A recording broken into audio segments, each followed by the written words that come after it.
ça. Donc je précise que l'intitulé de son intervention est Auto-entrepreneur, un modèle de rupture, une opportunité pour les doctorants.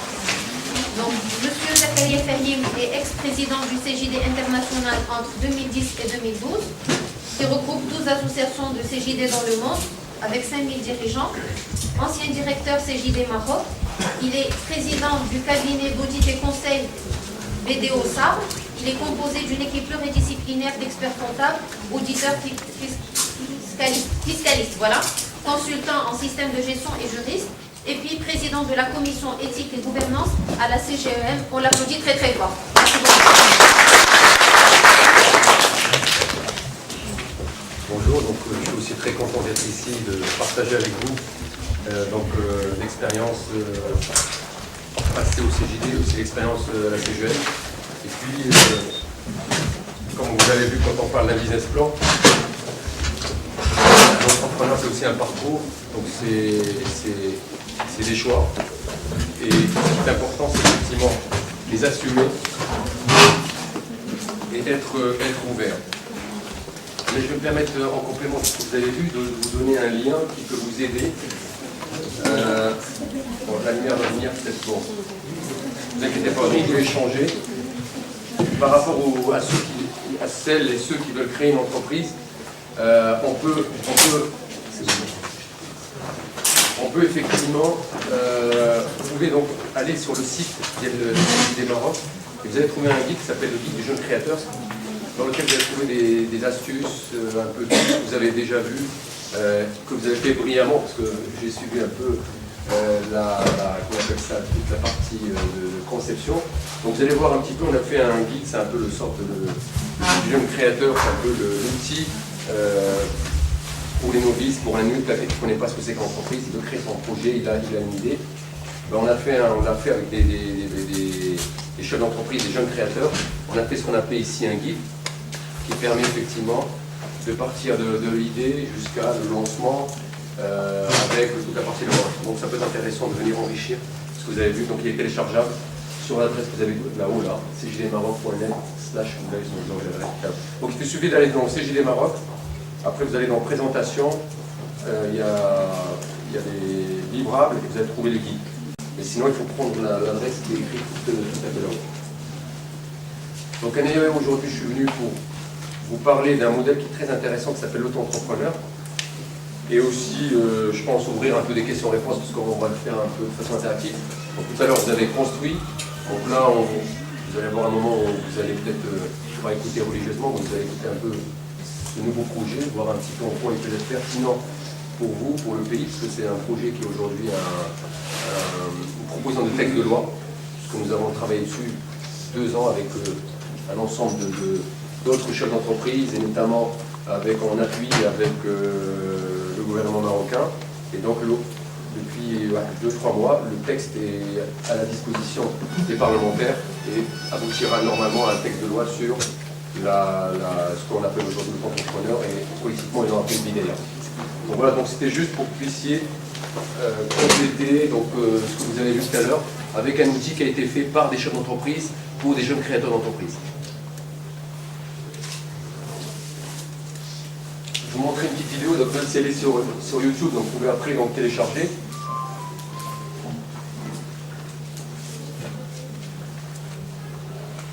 Je ne sais pas si vous aurez le son, mais bon, l'image parle d'elle-même.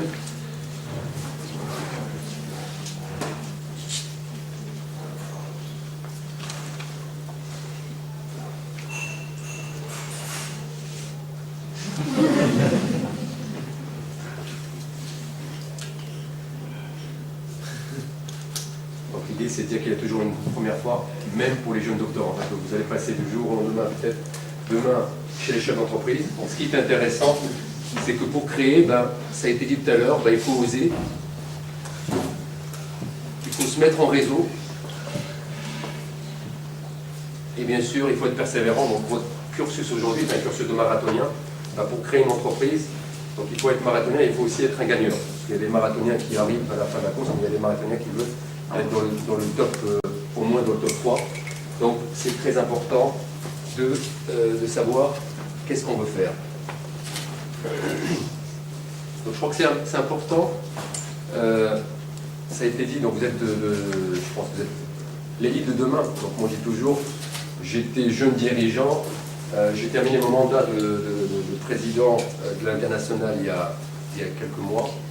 Et je pense que la relève aujourd'hui, elle est en face de moi. Donc c'est vous demain la relève. Demain vous pourrez créer votre entreprise et viendrez partager votre expérience, votre vécu, puisque la force d'un entrepreneur, c'est du travail, de l'humilité et puis beaucoup de persévérance. Bon, je vous le cache, vous le savez très bien, donc c'est un pays qui a fait beaucoup de choses, mais qui continue sur certains volets encore à marcher sur la tête.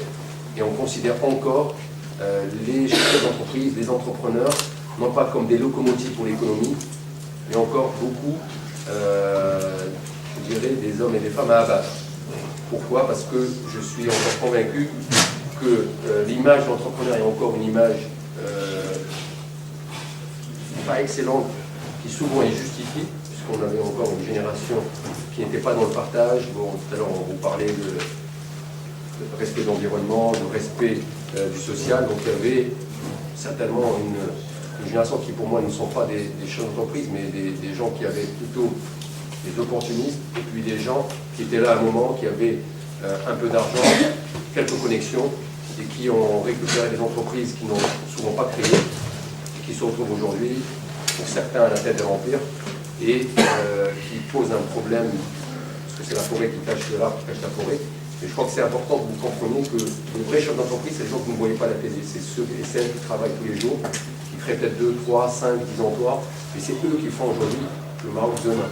Même si demain vous créez une entreprise, vous n'allez pas forcément peut-être devenir avec 1000 employés, mais si vous créez 5, 10, 20 emplois, c'est une satisfaction, c'est une richesse locale, et c'est ça qui est important. Je pense que ce qu'il faut retenir quand on crée une entreprise, c'est qu'on est son propre capitaine, mais aussi on va réaliser un projet qui souvent est un projet qu'on ne peut pas mener seul. On peut démarrer souvent seul. Il y a un proverbe américain qui dit si on veut aller vite, on peut le faire seul. Si on veut aller loin, il faut le faire ensemble. Et j'ai eu le plaisir, il y a quelques temps, d'avoir un échange aussi avec d'autres doctorants. C'était, je crois, dans la ville de Mohamedia. Bon, il était un peu moins nombreux, c'était que la ville. Et quand je commençais à discuter avec les doctorants, j'ai vu qu'il y avait 2 personnes qui avaient des projets qui se rapprochaient. Et je posais la question, je lui dis, est-ce que vous échangez ensemble, est-ce que vous travaillez ensemble? Et à ma grande surprise, j'avais l'impression qu'ils ne savaient même pas qu'ils étaient sur le même sujet. Et s'il y a une chose aujourd'hui que l'université marocaine, que les doctorants que vous êtes, parce que je crois que vous avez énorme potentiel, mais vous n'utilisez pas ce qui fait la force des grandes écoles aujourd'hui, quand vous voyez un peu, on ne peut pas citer les écoles marocaines, mais Harvard, l'MIT, c'est vraiment la notion de réseau et la notion de travail ensemble. Plus je partage, plus je m'enrichis. Si vous, demain, vous devez devenir des grands doctorants, des gens qui vont créer des projets, qui vont faire des idées, qui vont devenir des projets, il faut effectivement être dans l'ouverture, dans le partage. Et vous le voyez bien que si vous le faites tout seul dans votre coin, ça sera sympa, mais ça ne sera jamais peut-être l'idée du siècle ou l'idée qui mérite d'être partagée à un plus grand nombre. Donc, s'il y avait quelque chose, à mon avis, à retenir, il faut continuer. Et je pense que ces initiatives aujourd'hui, l'Université marocaine a fait, je pense, sa révolution. Les résultats se font encore attendre parce que vous le savez, on est dans des cycles. Et quand vous ratez, je dirais, un processus qui prend une génération, quand vous remettez les choses d'équerre, ça prend du temps. Donc il faut qu'on soit patient, qu'on soit exigeant, mais en même temps qu'on donne l'exemple. Et je crois que c'est ça qui est pour moi un des enjeux pour la génération dont vous êtes, parce que vous êtes, je pense, détenteur je dirais, d'un potentiel. Et puis surtout, il ne faut pas oublier que vous êtes le Maroc demain et la responsabilité. Donc si vous êtes solidaires entre vous, si vous savez ce que font les uns et les autres et si vous travaillez ensemble, je pense qu'on peut mettre le Maroc sur la carte du monde, on peut mettre vos projets sur la carte des entreprises et vous pouvez trouver facilement des partenaires, vous pouvez facilement aller de l'avant. Et ça, c'est, je pense, un des messages qu'il faut ensemble, sur lequel on doit méditer, c'est que seul on ne peut rien. Même si effectivement, quand vous faites votre doctorat, votre thèse, elle est personnelle, etc. Mais vous allez voir, quand vous regardez, quand vous lisez les gens qui ont fait des doctorats, des thèses qui sont devenues une référence ou qui ont réussi dans des projets aujourd'hui, qui sont devenus des grands projets d'entreprise, il y a toujours une équipe. Donc il faut que vous disiez que vous êtes une équipe aujourd'hui. Vous avez la chance d'avoir ce type d'événement qui vous permet, si j'ai bien compris, vous venez de plusieurs villes, donc vous êtes un peu des menaçants des doctorants du Maroc. Donc il est important que, à partir de là, vous constituez votre réseau des réseaux, que vous soyez curieux pour croiser un peu les regards, de voir un peu qu'est-ce qui se fait ici, qu'est-ce qui se fait de l'autre côté, et de dire, plus je vais donner, plus je vais recevoir.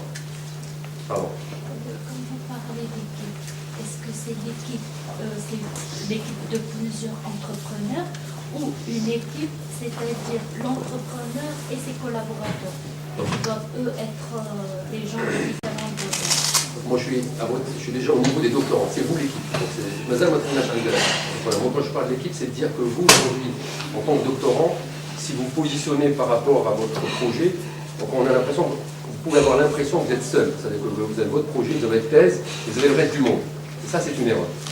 Et je pense que tout ce qu'il faut aujourd'hui injecter dans ce type de réunion de partage, c'est que aujourd'hui, nous, les chefs d'entreprise, si on devait travailler dans cette équipe, on n'irait jamais loin.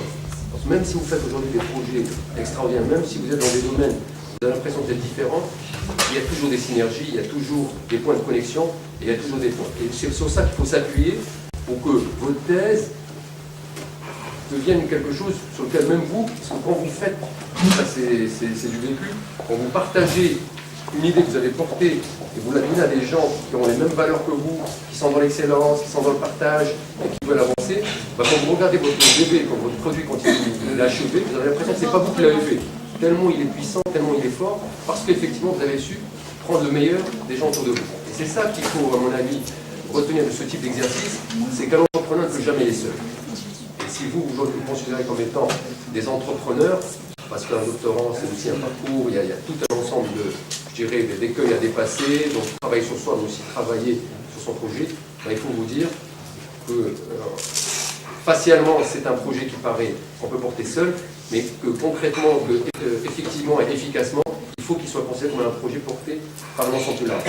C'est cette notion du réseau des réseaux qui est aujourd'hui importante et qui permet à chacun d'entre vous de prendre le meilleur des autres tout en disant c'est moi le pilote.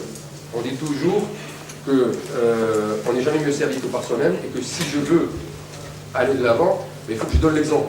Donc c'est-à-dire que moi, quand je porte mon projet, si on me voit travailler jour et nuit, les gens qui vont bien travailler avec moi vont aussi être engagés parce qu'ils sentent qu'il y a un pilote dans l'avion et qu'il y a une volonté d'avancer. Donc c'est très important d'être dans une dynamique, d'être exemplaire et en même temps de garder à l'esprit que vous n'êtes pas, je pense, les doctorants, j'ai quelques amis qui ont des doctorats, c'est qu'on a toujours considéré que parce que je suis académique, c'est un travail qui doit rester forcément théorique, un travail qui doit rester toujours difficile d'accès à des profanes. Il faut vous dire que plus un travail est puissant, plus je dois pouvoir l'expliquer à des gens qui ne sont pas forcément profanes. Ça veut dire que je maîtrise mon sujet. C'est clair qu'il y a des choses où il va falloir effectivement plus d'explications, des choses que je n'ai pas forcément expliquées aux profanes. Mais l'esprit, la finalité, le pourquoi je le fais, ça c'est vraiment important. Et je pense que c'est cette logique qu'il faut retenir. Pourquoi? Parce que quand vous voulez passer de l'idée à un projet, il faut que vous puissiez être convaincant. Il faut aller voir des chefs d'entreprise. Donc il faut savoir qu'aujourd'hui, au niveau de la CGM, moi je préside une commission qui s'appelle Éthique et Bonne Gouvernance, il y a des commissions qui s'appellent Éducation entreprise, donc ils sont le lien entre le monde entreprise et le monde de l'université. Donc c'est, je crois, université entreprise. Et la vocation de cette commission, c'est de créer des ponts entre vous et les entreprises qui ont besoin de développer de la recherche sur un certain sujet.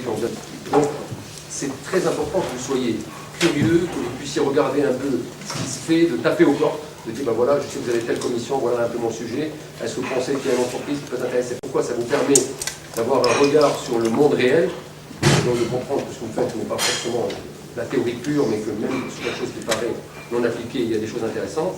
Et n'oubliez pas aussi une chose, c'est que, comme je disais tout à l'heure, vous êtes des marathoniens, il faut boire, il faut manger.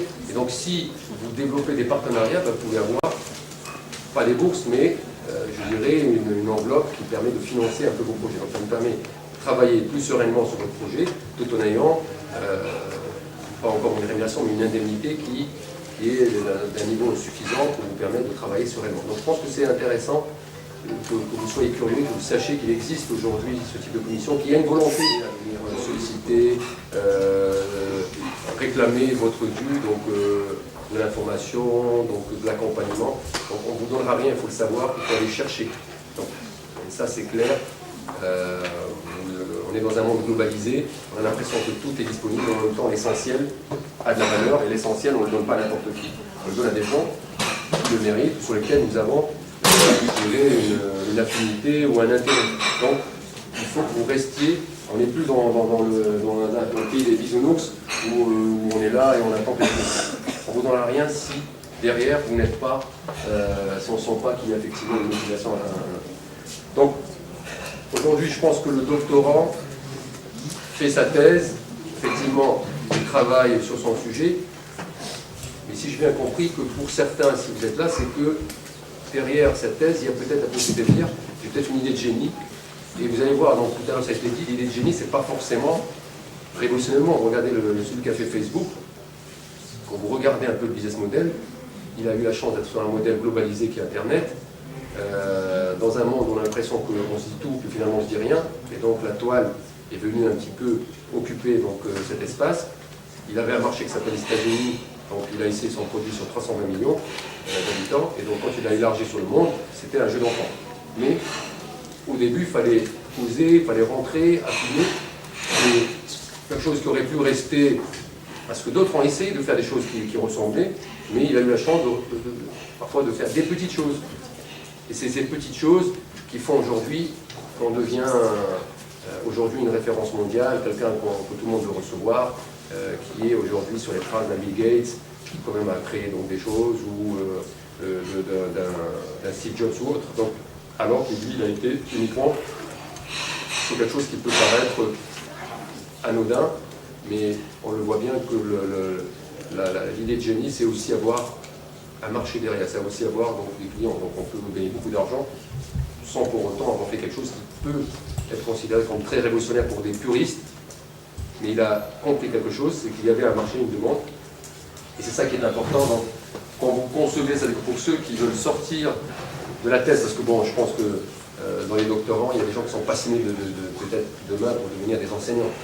Bon, quand je suis passionné d'enseignement, donc je n'ai pas la vocation de créer mon entreprise, mais je peux être un enseignant-chercheur et vous regardez le MIT par exemple, c'est l'une des universités les plus riches au monde. Pourquoi? Parce que tous les enseignants établissent, donc développent des brevets qui sont en connexion avec des grandes entreprises, et il y a des royalties qui sont versées à l'université et une partie donc à l'enseignant. Donc un enseignant qui reste dans cette logique, je dirais, d'être curieux, d'être dans une phase donc, de partage avec le monde, bah, c'est un professeur qui s'enrichit tous les jours et c'est un professeur qui apporte une contribution à ses études. Donc, vous avez le professeur qui s'est arrêté il y a 20 ans, et vous avez ceux qui continuent à s'auto-alimenter, avec qui on a un plaisir d'échanger, parce qu'effectivement, en plus d'être brillants, ils sont modestes, ils sont curieux, ils aiment ce qu'ils font. Donc, et pour ceux ou celles qui vont choisir aussi le métier, je dirais, d'enseignant, c'est aussi pour moi des entrepreneurs. Parce qu'effectivement, ils vont donner le temps pour les étudiants qu'ils encadrent, mais c'est aussi des gens qui peuvent, à travers un métier, parce que quand on est enseignant à l'université, on a beaucoup de temps libre. Donc, si ce temps libre, on ne le gère pas pour faire, je dirais, ouvrir des portes que les gens n'ont pas osé, ben, on tue aujourd'hui toute la philosophie, tout ce qui fait la force d'un enseignant universitaire, qui est aujourd'hui la recherche. Et je crois que avec tout ce qui est en train de se passer, ce nouveau régime politique, cette nouvelle vocation aujourd'hui à inciter les uns et les autres à prendre leurs responsabilités, je pense qu'il y a des belles fenêtres pour les jeunes aujourd'hui, pour entreprendre tel qu'on le fait aujourd'hui, nous, en tant qu'entrepreneurs à la CGM ou dans d'autres associations, ou vous demain, sur ce type de vie. Donc, je voulais partager avec vous donc, ce projet qui s'appelle l'auto-entrepreneur. Vous savez, aujourd'hui, quand on veut créer une entreprise, je ne sais pas si vous avez déjà posé la question, Doing Business aux États-Unis, Doing Business de la Banque mondiale a montré qu'il y avait trois trois grands écueils que vous connaissez un peu les gens qui créent une entreprise, la bureaucratie, le financement et les problématiques d'accompagnement. Et si on veut aujourd'hui avoir des jeunes qui créent très tôt, il va falloir effectivement libérer les énergies, libérer cette envie d'entreprendre. Et si vous avez autour de vous des gens qui ont créé des petites affaires, des commerçants, etc., première chose qu'il dit quand il veut créer une entreprise, il a peur de la haie, il a peur parce qu'il doit avoir un papier, donc, les difficultés administratives prennent le pas sur le projet en lui-même. Donc, l'idée derrière cette solution, c'est de dire qu'on va évacuer tout ce qui est aujourd'hui problématique disons, en amont et qui peut inhiber, qui peut aujourd'hui arrêter cette envie d'entreprendre. Bon, quelques chiffres aujourd'hui, donc vous voyez, on crée essentiellement des SARL, sur des entreprises où je peux être seul, où ma responsabilité est limitée au capital que je vais mettre. Donc c'est un modèle qui a beaucoup plu, et on voit qu'on est essentiellement sur les services. Le Maroc essaie de s'industrialiser. Vous regardez aujourd'hui Airbus, pas Airbus, mais nos amis de Bombardier qui sont en train de s'installer. Donc vous avez Airbus et Boeing qui sont en train de poser des questions au Maroc pour voir s'il y a des opportunités. Donc nous avons quelques plateformes industrielles qui marchent très bien, mais je suis convaincu que l'avenir est un métier de service. Et les services à valeur ajoutée aujourd'hui, c'est-à-dire que dans l'avionique, peut-être qu'on ne va pas fabriquer des avions, mais on peut être dans le support. On peut être dans des métiers adossés à ces métiers-là, dans le logiciel, dans des métiers à forte valeur ajoutée, mais pas forcément dans le cœur du métier qui nécessite, lui, pas 200, mais qui nécessite des milliers d'ingénieurs, un tissu industriel beaucoup plus large. Donc il va falloir y aller à notre vitesse, mais aller là où on peut apporter plus. Pourquoi vous pensez que les SA sont mineurs? On remarque que c'est depuis l'évolution, depuis 2006 jusqu'à 2009, et il n'y a toujours pas d'SA. Alors que ça pourrait permettre aux gens qui n'ont pas de financement, qui ont des problèmes. D'abord, par exemple, si vos enfants, en tant qu'étudiant, on peut prendre, moi je travaille sur un projet, mon camarade il est financier, l'autre il est, je ne sais pas, et là on va donner le meilleur pour... Aujourd'hui, donc la SARL aujourd'hui permet d'avoir les mêmes avantages que l'ESA. La grande différence, c'est que le capital minimum est beaucoup plus élevé et il y a une facilité si demain je devais avoir une entreprise qui soit ouverte vers les tiers. Si vous êtes dans une entreprise où il y a 2-3 associés, où on reste ce qu'on appelle une société fermée, on n'a pas vocation à s'ouvrir, la SARL est un bon véhicule. Maintenant, si je suis dans un projet capitalistique où je dois faire rentrer des financiers, des business angels, des gens qui vont demander des comptes, l'ASA est un bon véhicule. Donc la SARL, pour des projets où vous êtes 2 ou 3, peut apporter les mêmes avantages qu'une SA. Elle est intéressante. Même et si je veux aller loin, avec la SA, demain je peux faire des appels d'offres. Même avec une SARL, on peut le faire. La SA, elle est souvent exigée quand vous avez ce qu'on appelle des actionnaires qui ne sont pas dans le business et qui veulent avoir un conseil d'administration pour assister et légalement avoir un droit de regard sur la gestion. Mais la SARL, elle donne beaucoup d'avantages. Vous avez des entreprises qui sont aujourd'hui en milliards d'euros de chiffre d'affaires qui sont sous forme d'SARL. Donc c'est pas antinomique, mais c'est vrai que la SA se prête beaucoup plus quand on est dans une logique d'avoir beaucoup d'actionnaires. Si vous allez en bourse, il n'y a que la SA qui est acceptée. Et là, on est déjà dans un projet. Donc il y a des gens qui démarrent en SARL et transforment en SA. C'est l'entreprise, donc c'est aussi possible, ça ne coûte rien. Donc le plus important, c'est de se préparer. Donc quelques chiffres aujourd'hui qui sont intéressants et sur lesquels aujourd'hui l'entrepreneur peut aussi jouer, c'est que on a toujours pas suffisamment travaillé sur les gens qui démarrent leur entreprise. Et c'est pour ça que vous allez voir que l'auto-entrepreneur est intéressant. C'est-à-dire que vous, demain, dans votre chambre universitaire, vous avez un projet, vous commencez à le transformer en petite affaire parce que vous allez avoir des clients, donc vous demandez de leur vendre un prototype, après ils vont vous demander de faire des études. Ben, qu'est-ce que vous faites? si vous n'avez pas une junior entreprise pour démarrer par exemple, vous voulez le faire vous-même pour récupérer l'argent, ben très souvent, l'entreprise a du mal à passer par vous parce que vous ne pouvez pas facturer, ou là on va créer une usine à gaz, une SARL, il faut domicilier, donc souvent c'est tellement compliqué que ça ne se fait pas. Donc, qu'est-ce qui se passe? On rencontre que beaucoup de gens qui ont des bonnes idées ne vont pas à la création d'entreprise parce que c'est compliqué, parce que ça demande de l'argent qu'ils n'ont pas, parce que ça demande un certain nombre de formalismes, et donc l'énergie tombe, et c'est pour ça que nous avons officiellement 1,5 million, et je suis sûr qu'on aura peut-être beaucoup plus de personnes qui travaillent aujourd'hui dans l'informel.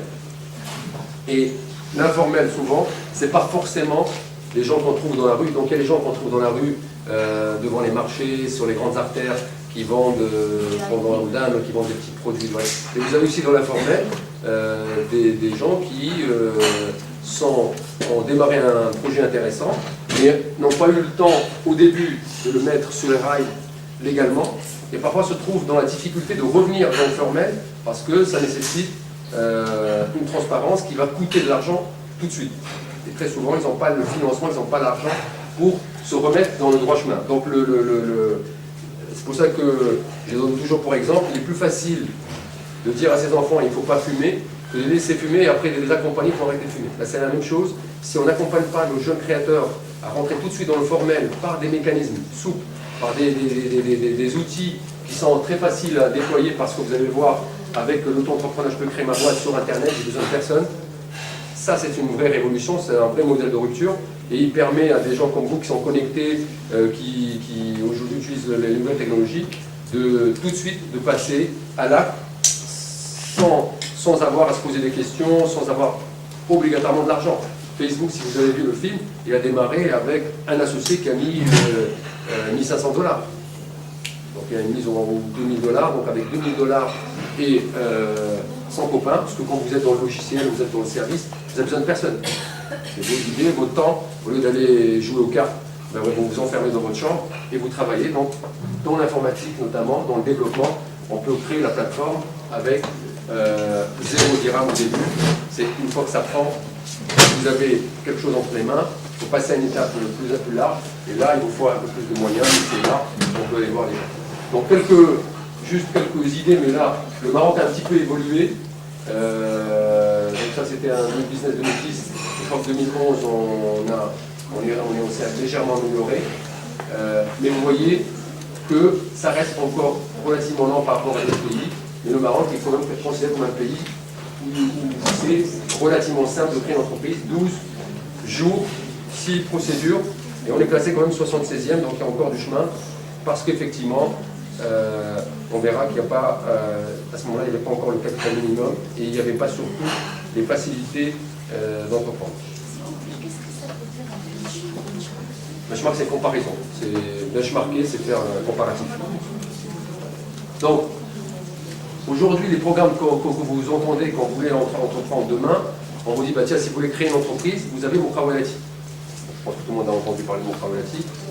On sait que Mokrawalati n'a pas été le succès escompté, puisqu'on a confondu, là aussi, que pour entreprendre, on est parti chez des gens qui n'avaient jamais entrepris, des médecins, des pharmaciens, des gens qui sont comme vous sortis des études, et on leur a dit, bon, on va leur prêter de l'argent, et avec 250 000 dirhams, normalement, ils peuvent pouvoir démarrer.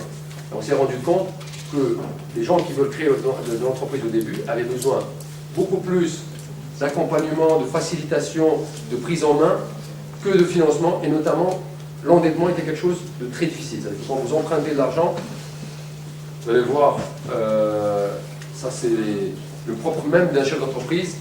Quand vous faites votre business plan, quand vous faites vos projections, on connaît toujours ces charges, mais ces produits, on ne les connaît pas toujours. Même si on fait les prévisions les plus pessimistes, c'est des choses qui restent très aléatoires.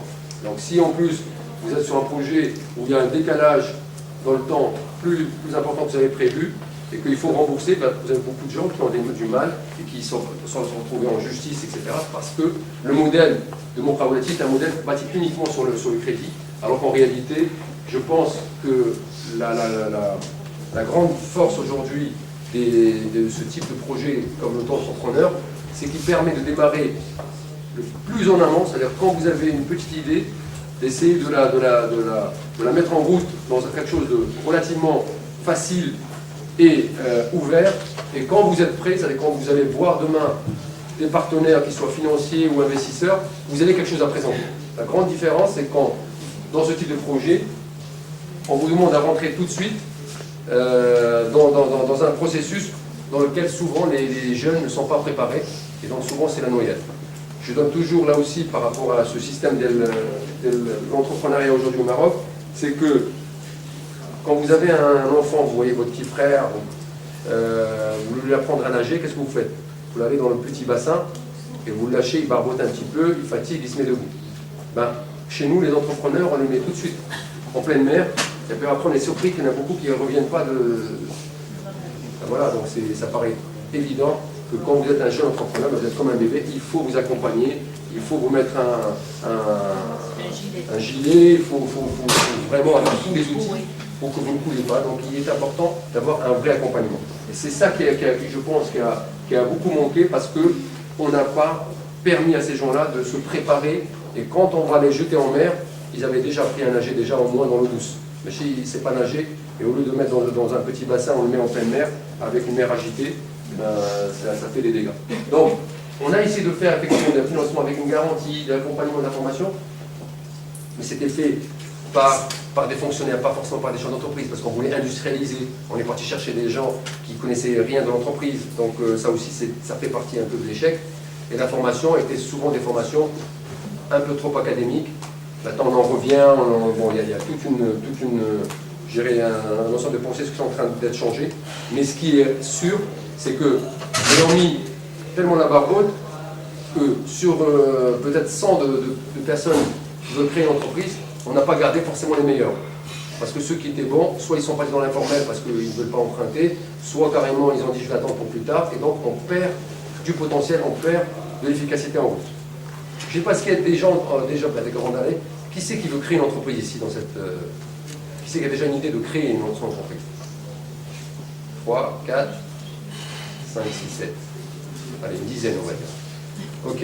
Donc, c'est intéressant de bien voir et donc de pousser, parce que je pense que ça peut être intéressant de voir un petit peu en quoi c'est intéressant de pousser.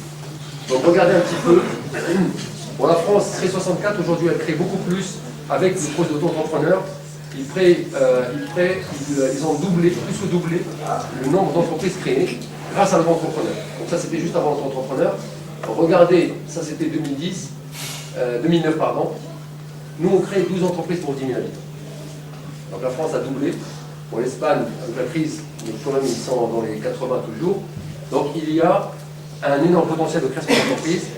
Et ce que je dis aujourd'hui, c'est que le politique confond toujours emploi et salariat. Quand vous entendez les politiques parler, ils disent nous allons créer des emplois, et tout de suite, c'est des salariés dans le fonction publique, des salariés dans le privé, alors que pour créer de l'emploi, il faut d'abord créer des entrepreneurs. Il faut donner envie à des gens d'entreprendre. Parce que c'est les entrepreneurs qui créent de la valeur, qui elles-mêmes vont demain nécessiter de l'emploi et donc de la force. Alors que là, on inverse, on a l'impression que c'est les salariés qui vont créer dans la valeur, donc le processus est inversé, et donc il y a un problème, je dirais, peut-être pas philosophique, mais un problème conceptuel. Donc là aussi, pour montrer la puissance d'entrepreneuriat individuel, on regarde que dans le pays de l'oncle Sam, la plus grande communauté aujourd'hui qui crée de la valeur, c'est les auto-entrepreneurs. Ils représentent 76%. En Angleterre, qui sont aussi un pays anglo-saxon, c'est 75%. L'Espagne, 70%. Au Maroc, on considère qu'on est pas loin de 90%, ça fait quand on regarde, on est peut-être à 90-80%. Nous sommes aussi un pays avec une forte propension d'entreprises individuelles, de très petites TPE, avec une grande particularité, c'est que nous avons beaucoup de gens qui sont dans l'informel, et là aussi, la responsabilité, tout à l'heure il y avait quelqu'un qui a utilisé le mot social, d'entrepreneurs comme nous, c'est de dire qu'est-ce qu'on peut apporter pour contribuer à des gens qui n'ont jamais voulu tendre la main, qui ont créé une entreprise, qui sont dans l'informel, et qui veulent aujourd'hui s'en sortir, comment on peut faire pour les accompagner. Et je pense que ce type de dispositif est aussi une réponse à tout ce pan de notre pays qui sort tous les jours, qui travaille, mais qui malheureusement ne peut pas avoir une couverture sociale, ne peut pas avoir une retraite. Et vous avez toujours entendu parler autour de vous de ce chef d'entreprise de ce petit artisan, le cordonnier, qui travaille jusqu'à la c'est vrai qu'il y a des gens aujourd'hui malheureusement qui ne peuvent pas s'arrêter. S'arrêter, c'est plus avoir de revenus. Donc il continue non pas parce qu'il aime son boulot, c'est vrai qu'il aime son boulot, mais il aurait bien voulu s'arrêter, mais il ne s'arrête pas parce qu'il n'a pas d'autre solution. Et donc c'est des choses aujourd'hui, au XXIe siècle, qu'il faut aujourd'hui trouver des solutions pour que celui qui veut s'arrêter puisse avoir une couverture, puisse avoir les outils. Et cette réflexion en amont, je pense, peut contribuer à l'accélérer. Donc, je pense qu'aujourd'hui, si vous êtes là, c'est que vous êtes sensible au sujet. On ne vous a pas ramené de force. Vous avez l'air ravis d'être là, même s'il a fait frais le premier jour, mais je pense que là, il fait un peu plus chaud. Mais ce qui est important, c'est que vous avez l'intime conviction que le monde d'entrepreneuriat est un monde qui est peut-être loin pour vous aujourd'hui, mais qui est un monde accessible. Parce que entreprendre, c'est ni plus ni moins que réaliser, je dirais, son projet, non pas à travers, je dirais uniquement en 2 dimensions, à travers une thèse, mais à travers sa capacité de le transformer en projet en 3 dimensions. Et comme je le disais tout à l'heure, cette transformation elle est possible si chacun d'entre vous considère que ce n'est pas des projets qu'on peut mener seul, c'est quasiment impossible. Donc nos faiblesses à nous, c'est qu'on a un souci de culture entrepreneuriale. Et quand vous posez la question aujourd'hui, c'est quoi pour vous un entrepreneur? Très souvent, c'est des gens qui exploitent leurs salariés, c'est des gens qui gagnent trop d'argent, mais on ne voit pas tous les gens qui ont créé leur entreprise, qui n'ont pas gagné d'argent pendant 2-3 ans, qui ont payé leurs salariés, qui aujourd'hui on le voit, nous, dans les associations, le CJD, des gens qui viennent à pied, qui pour certains ne peuvent même pas prendre de bus. Donc, un entrepreneur, quand il crée son projet, c'est pas tout de suite le jackpot. C'est un investissement. C'est comme vous aujourd'hui, vous êtes dans une thèse, il y a tout un parcours. C'est ça ce qu'il faut comprendre. C'est qu'un entrepreneur, c'est forcément un marathonien, c'est forcément quelqu'un qui, en plus d'avoir l'intime conviction que ce projet-là, il n'y a que lui qui peut le mener, parce qu'il faut avoir choix. C'est un peu, vous savez, un chef d'entreprise, c'est comme ceux qui aiment le foot, c'est le numéro 10, c'est celui qui aime marquer les buts. Vous ne trouverez jamais rarement un chef d'entreprise, de leader, qui veut être à l'arrière. Donc il veut toujours être devant. Donc il faut assumer. Et pour être devant, il faut animer quand vous avez avec vos 10 joueurs. Si vous n'êtes pas un leader, si vous n'arrivez pas, vous n'aurez jamais la balle. Ou là, vous risquez de ne pas marquer de but. Donc il va falloir compter avec les autres. Et c'est pour ça que l'entrepreneuriat est quelque chose qui est aujourd'hui important. Je suis très content que ça rentre dans les corps de l'université depuis quelques années, parce que je sais que notamment quand on avait travaillé depuis 5-6 ans maintenant, a fait pas mal de choses sur le sujet, donc il y a eu, et cette continuité aujourd'hui montre bien qu'il y a une prise de conscience que vous êtes, je pense, un peu comme ce Jourdain, des entrepreneurs sans le savoir. Donc il faut vous dire que vous avez toute cette capacité à vous maintenant de transformer. Donc je suis convaincu que les régimes mis en place aujourd'hui ne répondent pas à des gens comme vous, parce que quand on est étudiant doctorant, que j'ai une idée, j'ai envie de la démarrer sans que ça me coûte rien, j'ai envie de rester à la cité, j'ai envie de rester là où je suis, mais que mon projet, je puisse le démarrer sans que ça me coûte rien du tout. Et c'est toute la force aujourd'hui des pays anglo-saxons, c'est qu'on peut créer sa boîte comme on est en train de faire sur Internet, mon projet il démarre, ça ne marche pas, je reclique sur Internet et je passe à autre chose. C'est ça aujourd'hui l'idée de ce type de projet, c'est libérer les énergies, vous permettre de dire tiens je vais oser, parce qu'il n'y a pas pire que celui qui passe sa vie à dire j'aurais pu. Si on m'avait donné, j'aurais fait. Avec ce type de projet, je transforme aussi en je l'ai fait. Maintenant, si ça marche, c'est tant mieux. Si ça ne marche pas, j'ai osé et j'ai appris. Parce qu'il ne faut pas oublier une chose très importante que là aussi on ne nous a pas appris, qui est, je dirais, la base même d'un entrepreneur, c'est que quand on crée une entreprise, il ne faut pas avoir peur de l'échec. L'échec est une école. Statistiquement, ceux qui ont réussi, qui sont devenus aujourd'hui des leaders, se sont plantés en moyenne 3 fois. Donc on ne réussit pas du premier coup. C'est un peu comme dans la vie personnelle, donc tout le monde n'a pas la chance de réussir toujours du premier coup. C'est pas parce que je ne réussis pas du premier coup que c'est la fin du monde. Il y a des gens qui, la deuxième rencontre, la troisième est la bonne, et puis peut-être qui va être plus heureux que celui qui a fait la rencontre et qui a accepté de dire je vais rester là où je suis. Donc dans la vie, notamment entrepreneuriale, il faut considérer que s'inscrire dans cette logique, c'est ce qui vous permettra demain d'aller plus vite. Et effectivement, il y a trop de tracasseries administratives. Aujourd'hui, quand on veut créer une entreprise, c'est un parcours du combattant. Il faut effectivement un domicile. Il faut, même si aujourd'hui, quand on était dans l'équipe, notamment le CJD avait travaillé sur ce projet et on a fait passer la loi qui permet de créer une boîte avec un dirham. Tout le monde disait c'est n'importe quoi, mais finalement on s'est rendu compte que ça avait du sens, mais qu'il fallait aujourd'hui aller plus loin, parce que la SARL ne répond pas toujours à toutes les attentes de profils comme vous. Monsieur, s'il vous plaît, pour les gens, est-ce qu'on peut considérer, comment ils peuvent considérer que le projet il a échoué, mais à 100%? Parce qu'on sait que chaque entreprise dès le départ, elle rencontre donc tout à l'heure, vous avez parlé des gens qui commencent à créer un projet, mais qui peuvent l'éliminer une fois. Donc, est-ce qu'on doit éliminer ce projet et considérer qu'il n'y a pas d'issue pour le sauver, pour le remettre sur les rails? Aujourd'hui, vous êtes une soixantaine de personnes, peut-être un peu plus. Ce qu'il faut savoir, c'est que chacun d'entre nous, en fonction de son profil, de sa personnalité, il y a des gens qui vont être plus persévérants, qui vont dire « je ne suis pas au bout du projet, je suis juste au creux et je vais rebondir ». Vous avez d'autres qui vont dire « ça y est, j'ai fait le tour ».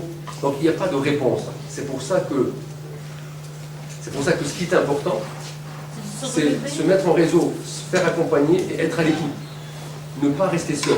Et ça vous permet effectivement de vous abreuver, d'écouter les gens. Et quand vous avez l'intime conviction peut-être que c'est le moment de passer à autre chose, ben vous avez, comment dirais-je, intégré la donne que c'est une décision personnelle. Donc il n'y a pas de réponse. C'est-à-dire que vous pouvez avoir le même projet, une personne qui va dire je continue, et qui peut réussir, persévérer, puis trouver une faille, puis d'autres qui va dire non. Donc l'adéquation personnalité projet est aussi importante que la situation dans laquelle vous êtes. Je pense partager avec son point de vue, c'est qu'il n'y a pas, je pense, un échec et une réussite. Il y a des résultats de ce que vous avez fait. Il y a un bon résultat, il y a un mauvais résultat. Et l'échec, c'est un mauvais résultat. Donc, il faut chercher une manière, changer quelques attitudes pour avoir le bon résultat, je pense. L'échec, pour moi, n'est pas un mauvais résultat. L'échec est une expérience. C'est-à-dire que ne pas réussir parce que c'est la meilleure école de l'apprentissage d'un entrepreneur, c'est tomber, se relever. Le problème aujourd'hui, c'est qu'on ne vous permet pas de tomber. Et quand vous tombez, au lieu de dire génial, il a fait des choses, je le prends par la main et je vais lui permettre. Non, on dit c'est un loser.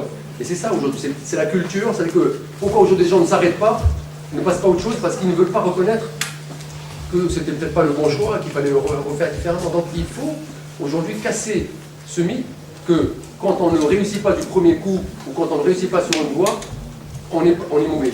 Le projet était pertinent, peut-être qu'il n'était pas à cet instant-là. Donc j'ai appris des choses parce que j'ai rencontré du monde, j'ai fait un réseau, j'ai tout ce que vous avez, tous les bagages que vous avez appris vont vous permettre de dire bah tiens, maintenant je vais faire ça, mais je vais le faire différemment.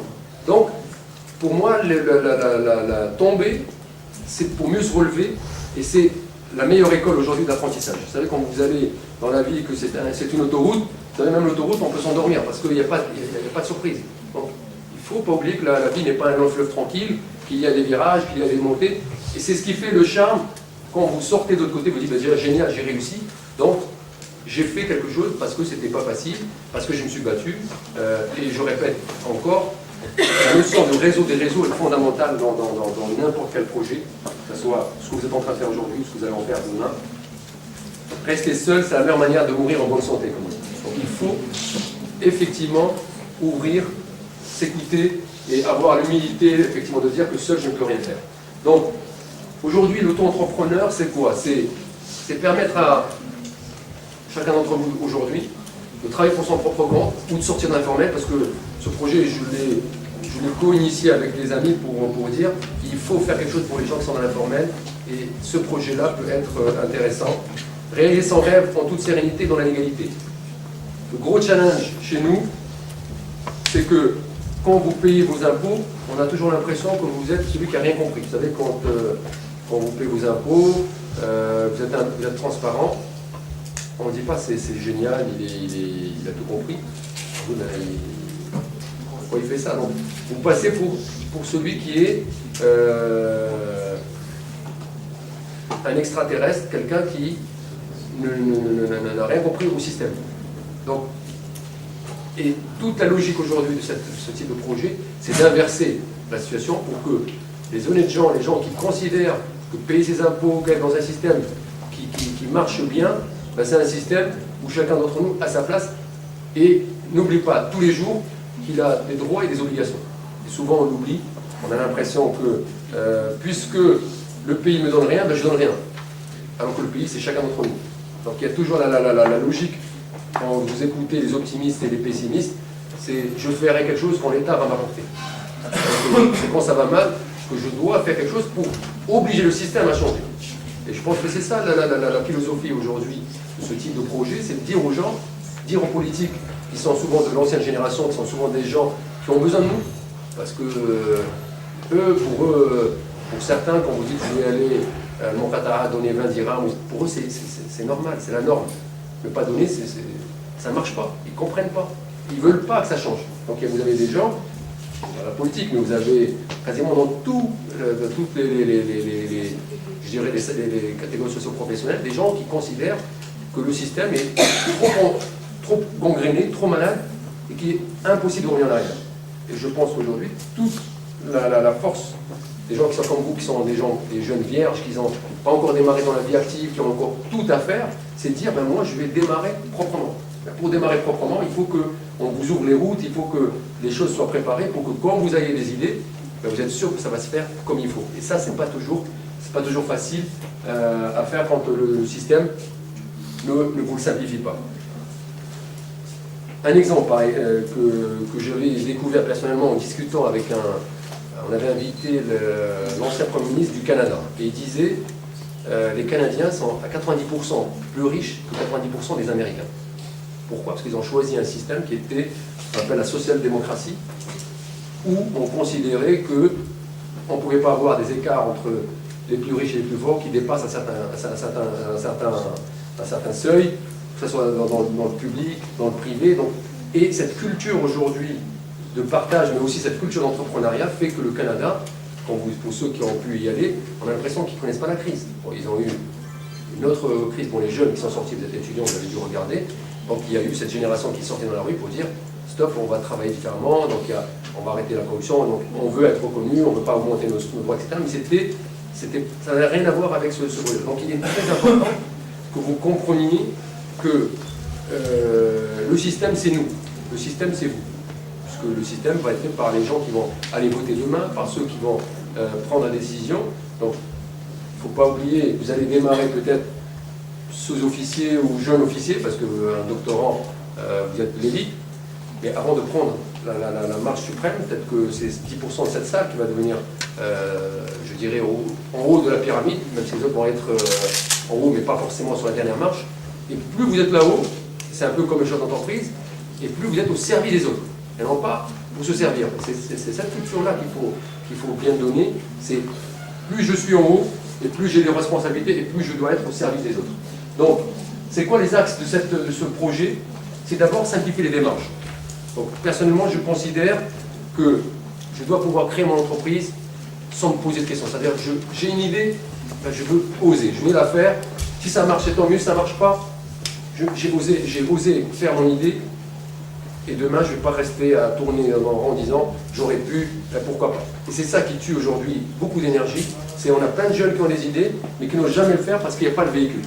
Donc aujourd'hui, c'est simplifier les démarches, puisque vous allez voir, on peut créer son entreprise sur Internet en 5 minutes. En moins de 2 minutes, j'ai créé mon entreprise, j'ai un numéro d'identifiant, j'envoie ma carte d'identité scannée, et 24 heures après, vous avez votre numéro qui arrive par Internet. Donc comme je dis tout à l'heure, libérer les énergies, rendre attractif l'entrepreneuriat, c'est-à-dire que je dois simplifier, vulgariser et permettre à des gens qui sont loin d'entrepreneuriat comme vous de dire bah tiens, j'ai une idée, je vais y aller, ça ne pose rien du tout. Le problème chez nous, c'est quand vous créez une entreprise, ben les gens n'osent plus la fermer parce qu'ils pensent que le fils va venir, mais j'y pense, ils savent que le fils va venir et va les contrôler. Donc ils veulent, moi je dis aujourd'hui avec ce projet, je peux rentrer et sortir sans avoir de problème. Pourquoi? Parce qu'on a mis en place un système qui le permet, Donc assouplir le travail, parce que tout le monde ne peut pas être demain. Vous êtes aujourd'hui dans cette salle, on ne peut pas demain aller devant le Parlement et dire je veux un poste d'enseignant, si la majorité doit être enseignant aujourd'hui, et si le système ne permet pas d'absorber tout le monde. Par contre, si vous avez des idées, des projets, ben, vous êtes tous des entrepreneurs.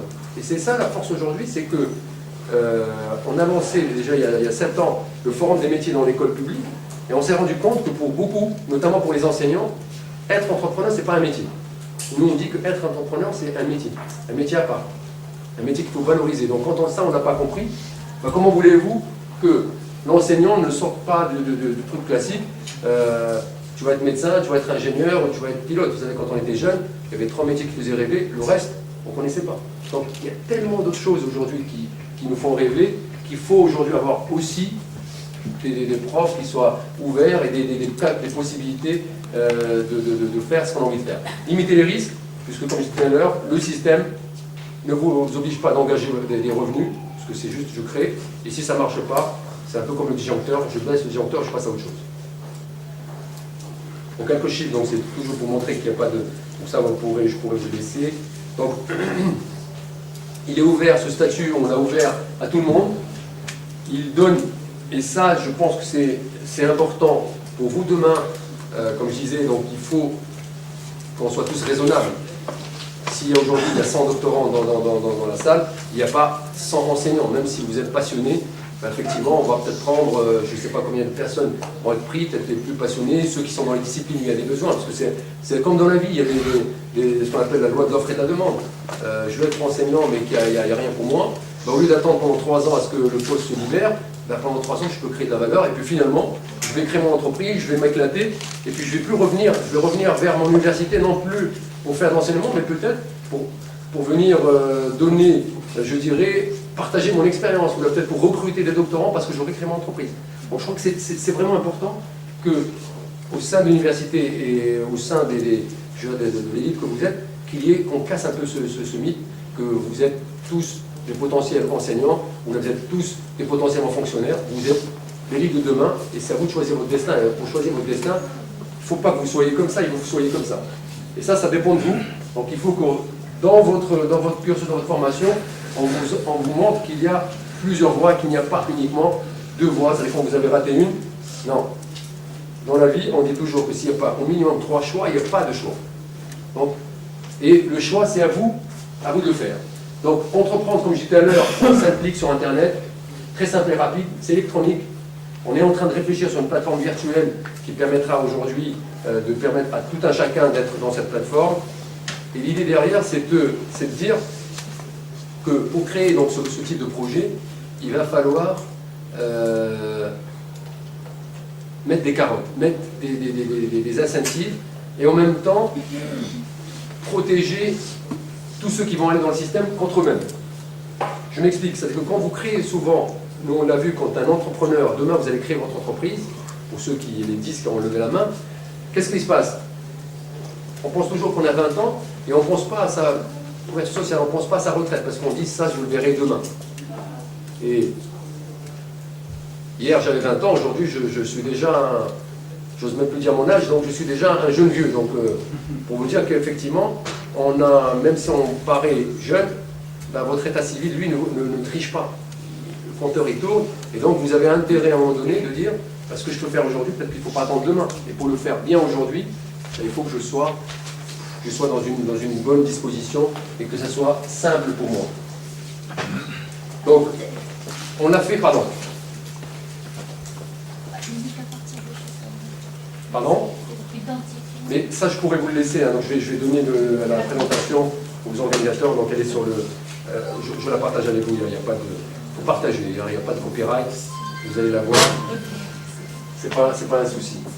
Donc, moi, je pense que ce cadre aujourd'hui, cette méthode, ce nouveau concept, on a introduit 2 choses qui aujourd'hui, parce que vous savez, quand on a inventé ce concept, on est parti voir ce qu'ont fait les autres. Parce que là aussi, c'est là comme vous qu'on fait notre thèse, ben, la première chose qu'on fait, on dit, tiens, je suis sur ce sujet, qu'est-ce qui a été fait autour de moi, et donc je regarde, et plus je vais m'auto-alimenter pour dire, ben, tiens, ils n'ont pas vu cet angle. Ben, moi, je vais partir sur cet angle-là, parce que je pense qu'on n'a pas approfondi. Ou là, ça n'a jamais été vu. Ben, c'est un peu la même chose. On a dit, ben, on ne va pas venir et réinventer la roue. On va regarder ce qui s'est passé. On est parti voir la France qui avait travaillé sur un régime qui s'appelle l'auto-entrepreneur, mais qui était la synthèse de ce qu'il y avait de meilleur dans 5 pays. Aux États-Unis, ils ont pris au Canada, ils sont pareils en Amérique latine, en Argentine, et un autre pays d'Amérique du Nord.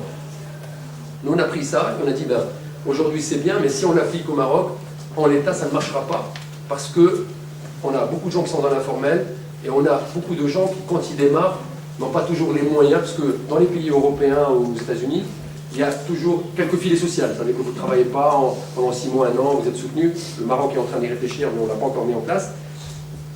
Quand un entrepreneur s'arrête, s'il n'a rien, ben, il peut se retrouver dans la rue parce qu'il n'y a rien, il n'y a pas de fil. Donc qu'est-ce qu'on a dit?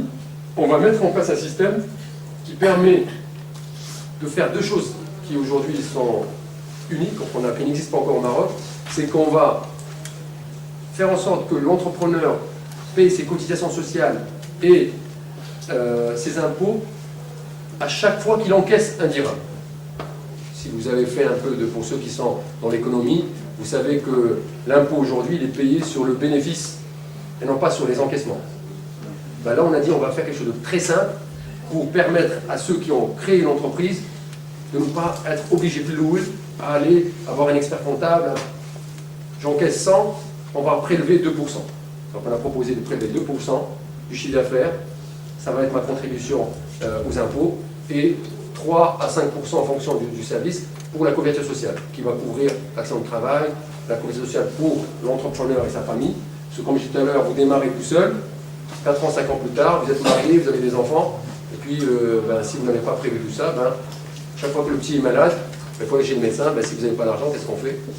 Souvent, soit on hésite, soit on s'endette. Et donc, c'est le cercle qu'il faut éviter, donc permettre à un entrepreneur